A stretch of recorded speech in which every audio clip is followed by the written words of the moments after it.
সালের তথ্য মতে বাংলাদেশের যে অর্থনীতি এটি হচ্ছে বিশ্বের 35তম বড় অর্থনীতির দেশ, যেটা 2035 সালে গিয়ে হবে বিশ্বের 25তম বড় অর্থনীতির দেশ। বাংলাদেশের উন্নতি হচ্ছে, হবে। আপনি যদি ভারতের দিকে তাকান, ভারত বর্তমানে বিশ্বের 7ম বড় অর্থনীতির দেশ। 2035 সালে গিয়ে ভারত হবে বিশ্বের 3য় বড় অর্থনীতির দেশ।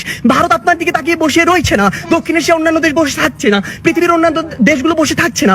আমাদের কথা হচ্ছে, যখন আমরা দক্ষিণ এশিয়ার সফলতম হতে চাইবো, আমাদের সামনে যে একটি ব্যারিয়ার রয়েছে ভারত, সেটিকে আমাদের টপকে যেতে হবে। কেন আমরা যেতে পারবো না, কোথায় কোথায় সে বাধাগুলো রয়েছে, সেগুলো নিয়ে আজকে আমরা কথা বলবো। তারা আজকে বললেন আমরা আন্তর্জাতিক অনেক স্বীকৃতি পেয়েছি। হ্যাঁ, আমরা অসংখ্য স্বীকৃতি পেয়েছি, কিন্তু আপনি এটি কেন বলছেন না যে ট্রান্সপারেন্সি ইন্টারন্যাশনাল 2021 সালে বলেছে দক্ষিণ এশিয়ার সবচেয়ে দুর্নীতিগ্রস্ত দেশ বাংলাদেশ। তারা বলেছে অন্তত আফগানিস্তানের পিছনে বাংলাদেশ রয়েছে, নেপাল, ভুটান, এদের চেয়েও বাংলাদেশ বেশি দুর্নীতিগ্রস্ত দেশ। আপনি কেন এটি বলছেন না? বিগত 15 বছর ধরে আপনার দেশ থেকে যে পরিমাণ অর্থ পাচার হয়েছে, তা দিয়ে আপনার দেশে 2 বছরের বাজেট দেওয়া যেত। আমাদের সমস্যাগুলো এই জায়গায়। আপনি শিক্ষা নিয়ে কথা বলছেন, বাংলাদেশের শিক্ষা খাত যদি লক্ষ্য করুন, পৃথিবীর কোন মধ্যম আয়ের দেশ, স্বল্প উন্নত দেশ কিংবা উন্নত দেশে জিডিপির মাত্র 2% শিক্ষা খাতে বরাদ্দ দেওয়া হয় না।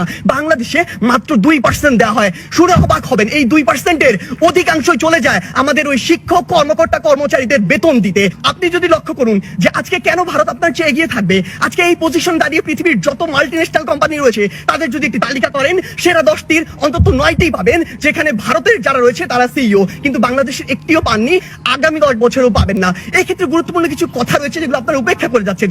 আপনারা কিভাবে ভারতের সাথে তুলনা করেন? একটু আগে একটি হাস্যকর কথা বলে গিয়েছেন যে ভারতে নাকি 0.2 মিলিয়ন, অর্থাৎ মাত্র 2 লক্ষ মানুষ বিদ্যুতের সুবিধার কাছাকাছি যেতে পারেনি।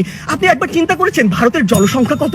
130 কোটি জনসংখ্যার একটি দেশ, আর আপনি 17 কোটি জনসংখ্যা নিয়ে ভারতের সাথে তুলনা করছেন। আপনি যদি 17কে 130-এর সাথে তুলনা করে সে অনুযায়ী গুণ করতেন, তাহলে দেখবেন ভারত আপনার চেয়ে অবশ্যই এগিয়ে রয়েছে। আপনি আজকে কথা বলছেন বাংলাদেশের বিভিন্ন খাত নিয়ে, কৃষি খাতের কথা বলছেন। বাংলাদেশের কৃষি খাতের জন্যই আমাদের কারো ভুগতে হবে। বাংলাদেশের কৃষি খাতে আপনি এই জরিপে আর আপনার এই পরিসংখ্যানে যা দেখাচ্ছেন, কৃষকের কাছে যান সেটি দেখতে পাবেন না। কৃষক আজকে তার ধানে আগুন পর্যন্ত লাগিয়ে দেয়। আজকে কি হয়েছে? আজকে হয়েছে যে পুরো বাংলাদেশের যে হাসপাতালের যে সিস্টেম, স্বাস্থ্য খাত, এটি 8 থেকে 10টি কোম্পানির হাতে, মানুষের হাতে জিম্মি রয়েছে। এটি থেকে বের হয়ে আসতে হবে। আজকে আমাদের ঢাকা শহর কেন্দ্রিক সবকিছু সেন্ট্রালাইজড হয়ে গিয়েছে, এখান থেকে ডিসেন্ট্রালাইজ করতে হবে। ঢাকা শহর পৃথিবীর বসবাসের অনুপযোগী শহরদের মধ্যে অন্যতম। এই অন্যতম হওয়ার যে কারণটি, এই অন্যতম কারণটি হচ্ছে এটি। আমাদেরকে এই জায়গাগুলোতে কাজ করতে হবে। আপনি ডেল্টা প্লেনের কথা বলছেন, আপনি প্যারিস চুক্তির কথা বলছেন। এই প্যারিস চুক্তি থেকে যেমনটি ট্রাম্প করেছিল, যখন ইচ্ছা তাদের স্বার্থ থাকবে না, বের হয়ে যাবে। আপনাকে আপনাদের নিজের স্বার্থ দেখতে হবে। আপনি দেখবেন ওই কার্টাগোনা প্রোটোকল চালু হয়েছিল ঠিকই, যুক্তরাষ্ট্র মনে করেছে যে পরিমাণ কার্বন নিঃসরণের লিমিট দেওয়া হয়েছে সেটা তার পক্ষে মানা সম্ভব না, সে বের হয়ে গিয়েছে। তারা সেইটুকুই লক্ষ্য করবে।